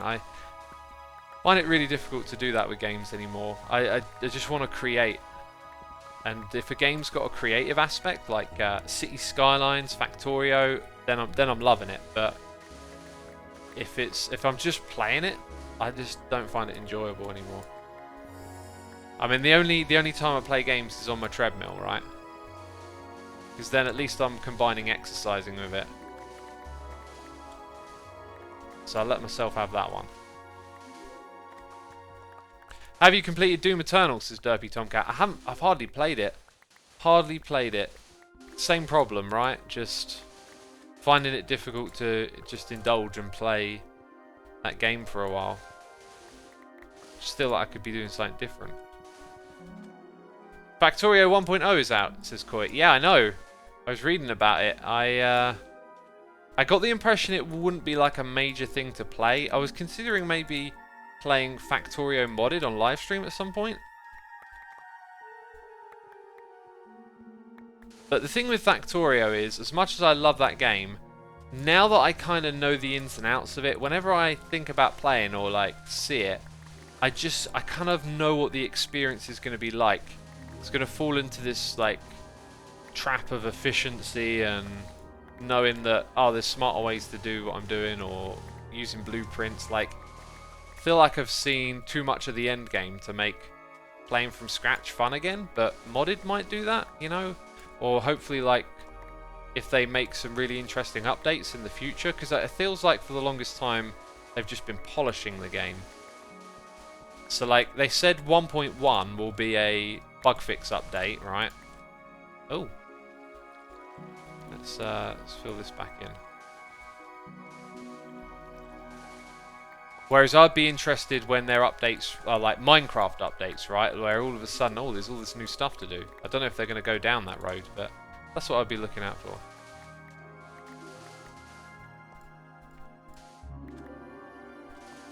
We got noises in the ear. We got... Oh, I read that one, didn't I? Derpy Tomcat, thank you for subscribing. We got Punka subscribing, and Chris J102 for 54 months saying, just finished watching a stream run of Alien Isolation. Just forgot how terrifying that game is. How's it going? Not so bad. I remember that game when it came out years ago. I think that was in very early days of VR, right? I haven't really ever played any like horror, sort of make you jump out your seat type games. But they were a big thing a few years back. Bellavana says, Asuma, do you think that you have tried to resist temptation so often, not letting yourself indulge in certain things, that it no longer excites you? Ooh. Possibly. Well, when it comes to games, having played so many of them, I kind of know what playing a game is like, right? And so, when a game is like new and fresh and interesting and there's all this stuff to figure out, that's really quite exciting. But once you know that stuff and it starts to get a little repetitive, it no longer is. So I guess, for me, like playing a game, it's like, once the experience crosses that threshold, I don't enjoy it. And a lot of games that I'll pick up and play will just feel like stuff I've experienced before, right? So I'm playing The Last of Us, and I've played Uncharted, and it feels quite similar to that. And so all of the action parts of the game, all of the playing parts are really quite dull for me. But, you know, I can kind of put up with it because I play it when I'm on my treadmill. But it's the story that interests me in that on that front. I wouldn't say in like denying myself or something. I don't know. It's like, it's not like the indulgence is fun is the problem, right? Like, if I can't indulge in playing like a computer game in that way because it's just not fun. Like, and that again ties more to like knowing what games are about and knowing what the experience of playing games is about. I always see this point in games where it just like it crosses a line and then all of a sudden it's like not interesting anymore. So like City Skylines isn't like that because the idea of building a city is so open. All the different things you can do with layout. Same for Minecraft, just the open-endedness of it really works. Whereas with Factorio, you do have quite a strict objective. And because I played the game through a couple of times, and I know what that objective is, then when I play it, it just feels kind of like, I don't know, like been here, done that, and therefore, yeah. Jeez, anyway, we talk about this all the time. Just not being able to indulge in games. The longer you've played games, it's so hard to find something you haven't done before, says Negative Panda. Yeah, that's probably a much more simpler and elegant way of putting it. It's just, I've played a lot of games, I've seen those experiences, and there's only like a handful of them that I enjoy doing over and over again, which is like Minecraft. I like playing FIFA on the treadmill. And a lot of other stuff. You know, that's what I was saying about the Tony Hawk's games. It's going to be really fun to dive into that and share it with all of you. But would I want to play that off camera? Yeah, for about 5 minutes. And then I'd be like, oh, I remember what this is all about, and I'm bored. You know? Have you played GTA 5? I've played all of the GTAs. Got some mad nostalgia for some of the original ones, especially Los Santos. But again, if I pick those games up and play them, it's just not going to be that long before I kind of like remember the gameplay loop, and then it's like, this is kind of like, you know, been here, done that. But you know, I'm always going to play like a new GTA game, except they don't seem to be focusing on making new ones anymore,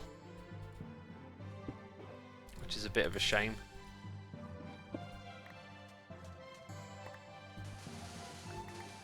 X, I'm impressed that anyone can play games on a treadmill because I would just fall flat on my face, says Lena.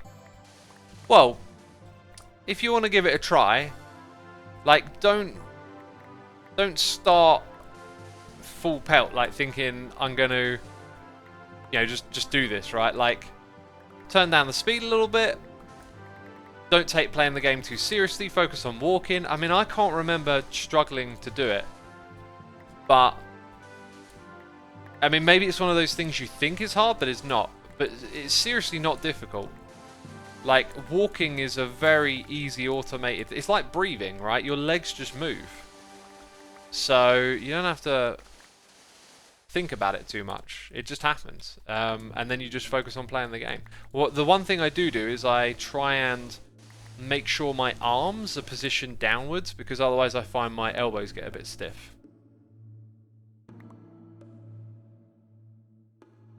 Negative Panda says you get bored too, and sometimes of Minecraft.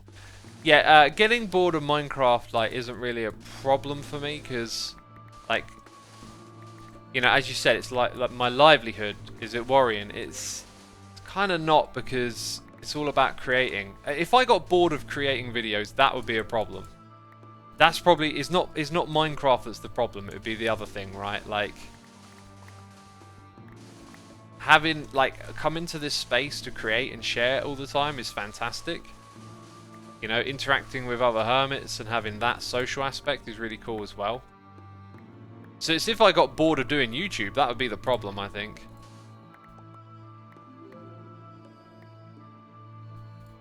Not so much the game. The game is kind of like the medium, the in-between.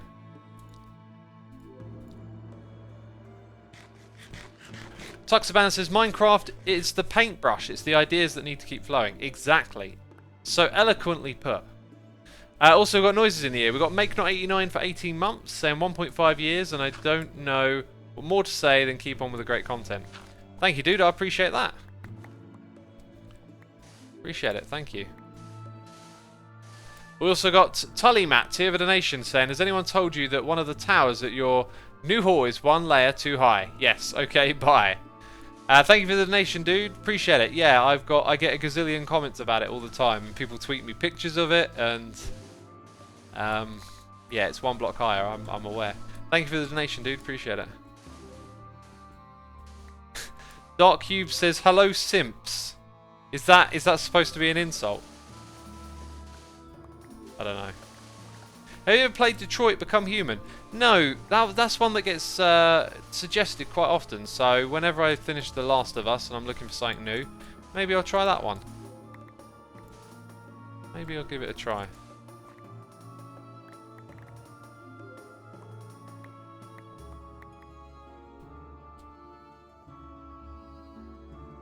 Dream fans really get on my nerves sometimes, says Salty Hallerman. Don't let fans of other stuff get to you. It's not worth being bothered about. A lot of what other people are doing online, sometimes I think is not worth being bothered about. It's just mostly a burden on yourself. Look, if you want to get angry, frustrated and upset, okay, we all know this. We all know this. You can go onto the internet and find it somewhere. Just think of something that would annoy you that someone else could think. You can go on the internet and find it in droves. It all exists. So it's all out there to annoy you. Should be about like finding a bit of resilience and not letting those things get to you. A lot of the time it's just a burden on yourself.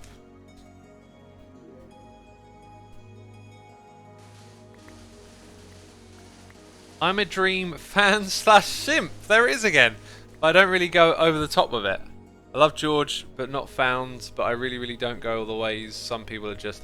Yeah, you see, I don't even know what this Dream fan thing even is. Like, dreams of, you know... Okay, dream. Right? I have dreams. Obviously, we're talking about someone who uses that as their name, right? So, I don't know who Dream is, but... I got very confused a while back when I saw a comment saying Dream should be on Hermitcraft, and I was like, dreaming should be on her? What's this about? Like, anyway, I get it. Someone out there's called Dream. I'm guessing they play Minecraft. They've got fans. You know, it's when we start to group stuff together. Like saying I'm a Dream fan, but I'm not like these other ones. It's like you're thinking about the reputation. Just always, I think, always try and be yourself, be an individual. Don't be too concerned with that sort of crowd dynamic element. You want to think in terms of crowds, you'll always find crowds to behave in particular ways.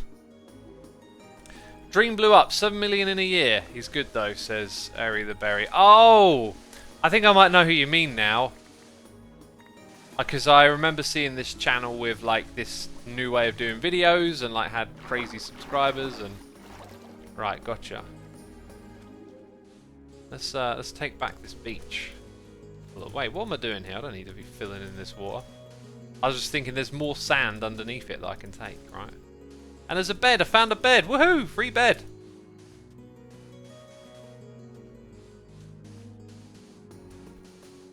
He's a speedrunner who holds the world record for the fastest Minecraft speedrunner. Yeah, those speedruns, some of them are really weird. Like, they do all this stuff like pre-preparing the world by playing in another world and deleting it and all sorts of quirky stuff. I don't know what the rules are around that.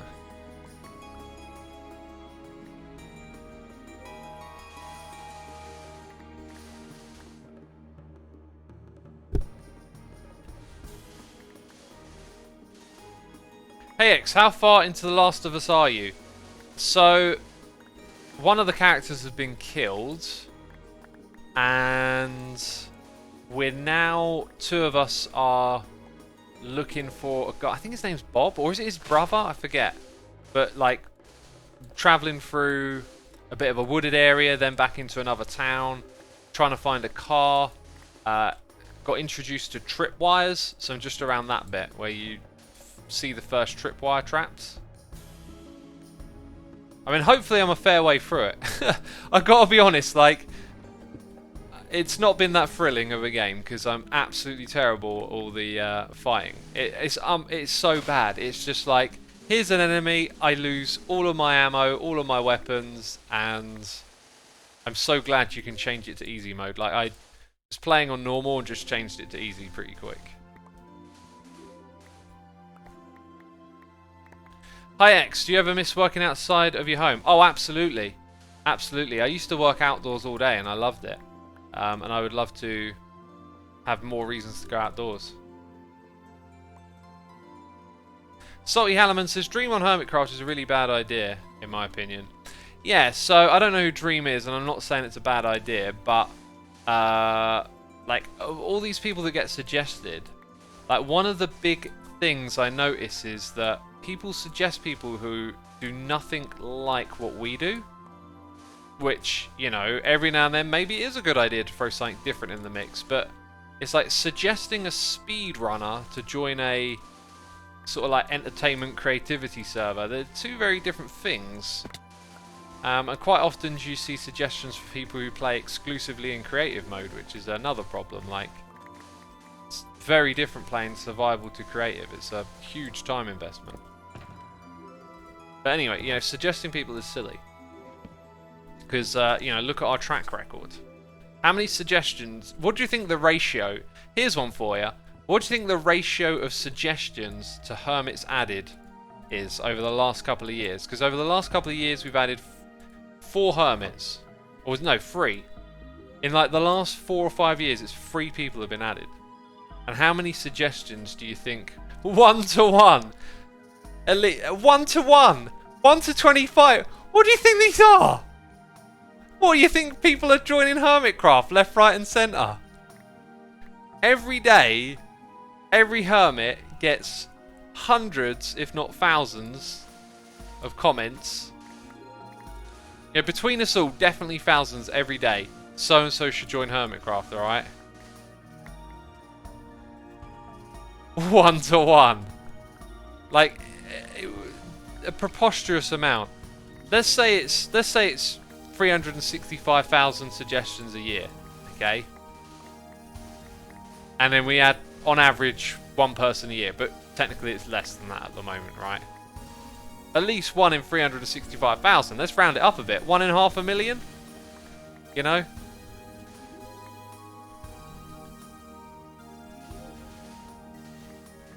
Two 274 to 1 calculated. So every time someone suggests we add 274 hermits, we don't even have 274 hermits. What is this math going on? What is... math has failed us. Or something has.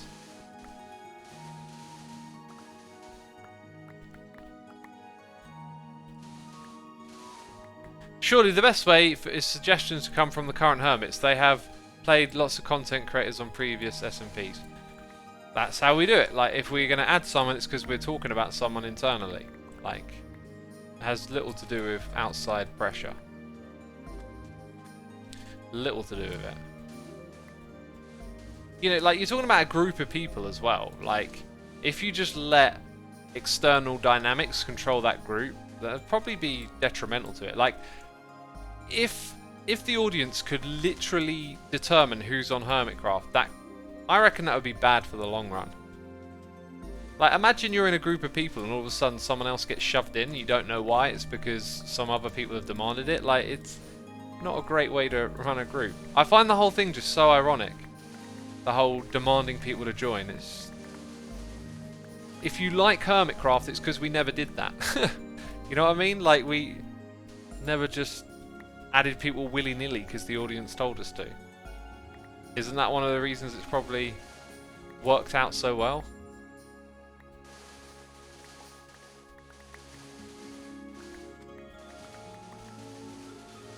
Sumi, you must be friends with this person now. That's the way I see these comments. Yeah, it's kind of like that, isn't it? You must be friends with this person. I mean, every stranger is a potential friend, right? Like... but yeah, it's just, there seems to be a lack of understanding of, like, group dynamics. Okay. What are we up to now? I really wanted to do some more building, but now I just spent all this time getting the sand, I guess. We'll finish filling these up. We've got 1 more shulker box to go.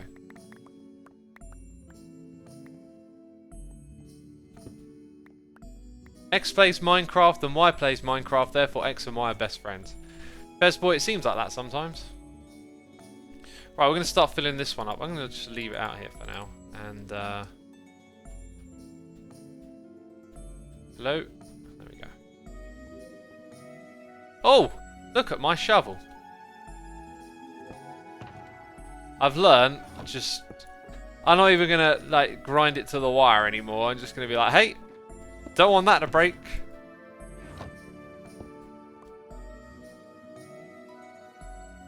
You should try a public Hermitcraft for the fans, says Jamjar.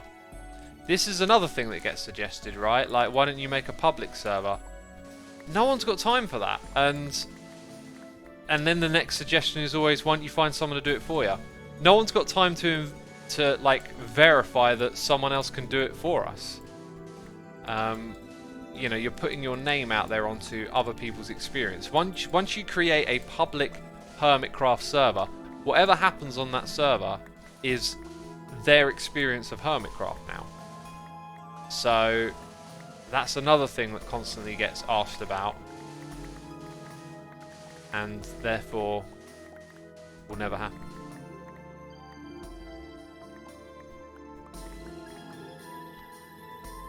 Okay, we've actually just kind of cleared out a lot of this area over here, haven't we? Let's move this one that way a bit. It's the same argument many people make to any minority. Like, if you are gay, you must know every single other gay person, says Soap Monkey. You know, I didn't know where you were going with that at first, but that, yeah, I kind of get what you're getting at. That's something I would relate more to, like, IRL. Yeah, I know what it's starting to make more sense now. I totally know what you're getting at. It would be like, it often gets used in comedy with black people, like as a typical joke you see, where it's like, someone's black and then someone else is being assuming that means they like hip-hop. You know, that kind of thing, right? It is a lot like that. That's actually a really interesting comparison. But yeah, that's a joke I've seen done to death over and over again.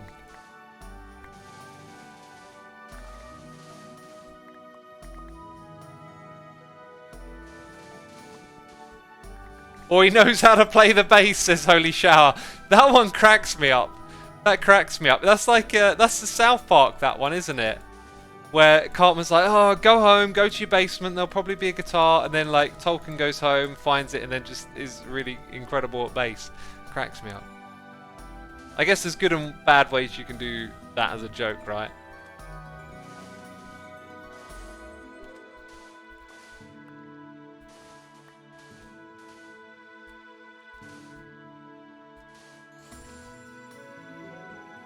If you made a public fan server of Hermitcraft, or whatever happens on that server would be the experience of Hermitcraft, sometimes you would get good reactions to this, but mostly you get ruin the reputation of Hermitcraft. Exactly, yeah. Blatantly bad things are going to happen on there, like people will intentionally come and cause problems, or you'll just have the natural drama of communities and fractioning it. That's pretty cool. That's pretty cool. I'm not going to open that just yet, though. Huh. Found some buried treasure.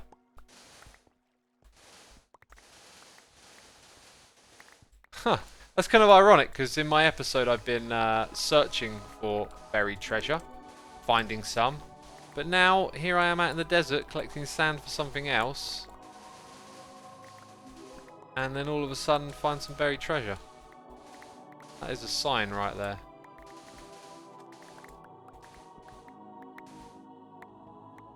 You know, we could troll hermits and put them there.